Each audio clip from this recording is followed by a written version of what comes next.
Hey everyone, this is Greg with Engaging History. Today we're going to look at a very fun and exciting lesson on Kung Fu Panda, where we find elements of Buddhism, Confucianism, and Daoism in the movie.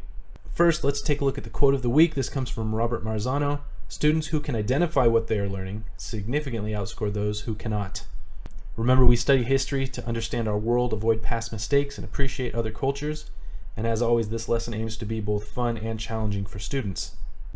Alright, that Marzano quote about students being able to identify what they're learning is something that I wholeheartedly believe in.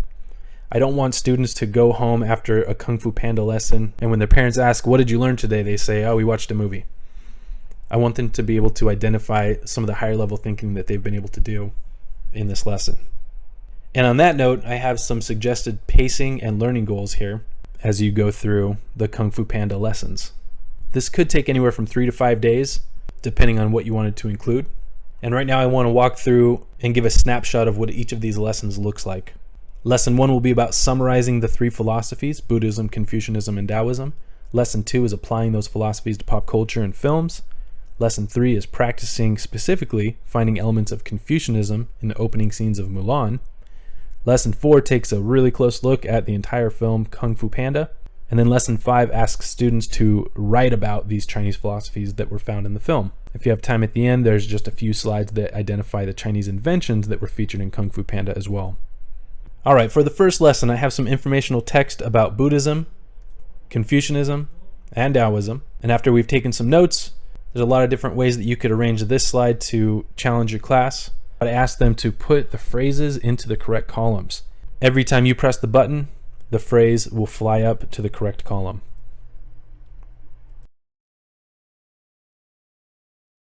Now the second lesson that I have here throws a quote up on the screen, like this one: "You are too concerned with what was and what will be." This one happens to be from Kung Fu Panda. Not all the quotes are. And then based on our prior knowledge learning about the three philosophies, I ask students to identify which one this connects to.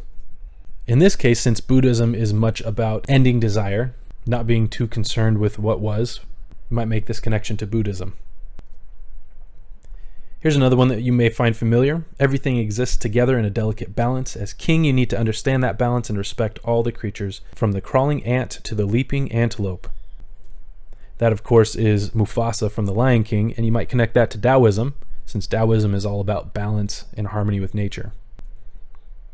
Here's another one. "Knowledge will give you power, but character will give you respect." That's actually Bruce Lee, and you could easily connect that to Confucianism, since Confucianism talks much about character and proper respect. Alright, so over a series of slides, I have about 20 or so of these quotes for students to analyze. The next lesson looks at the opening scene of Mulan, and I ask students to try to identify elements of Confucianism. In addition, I have slides that have a paragraph frame, and I ask students to use my topic sentence and then list a couple examples and explain what that has to do with Confucianism. That leads to the crescendo, the lesson on Kung Fu Panda. Now, I loved watching all of these movies, but the first movie in particular, to me, is really the best one to look at these three philosophies because they are so nicely spread out throughout the entire film. Now, it's important to note here that you cannot do this lesson unless your students have some prior knowledge on Buddhism, Confucianism, and Daoism. You could do this, for example, by going over some of the slides from earlier. It's also important to note that students don't have to have watched this movie already in order to master the learning goal. As a matter of fact, you don't even have to watch the movie as a class to do this, although I would strongly encourage that. It's a lot of fun to do it, and I have some slides that are coming up later where I show you that I've actually saved about 40 or so screenshots from the film so that you could stop and talk about any one of them with your classes. Here's a few of the slides where I list many of the connections found in the film. I actually have 15 for each of the three philosophies, 45 total. And then here are some of those slides that have screenshots or screen captures of the scenes where the philosophies are brought up.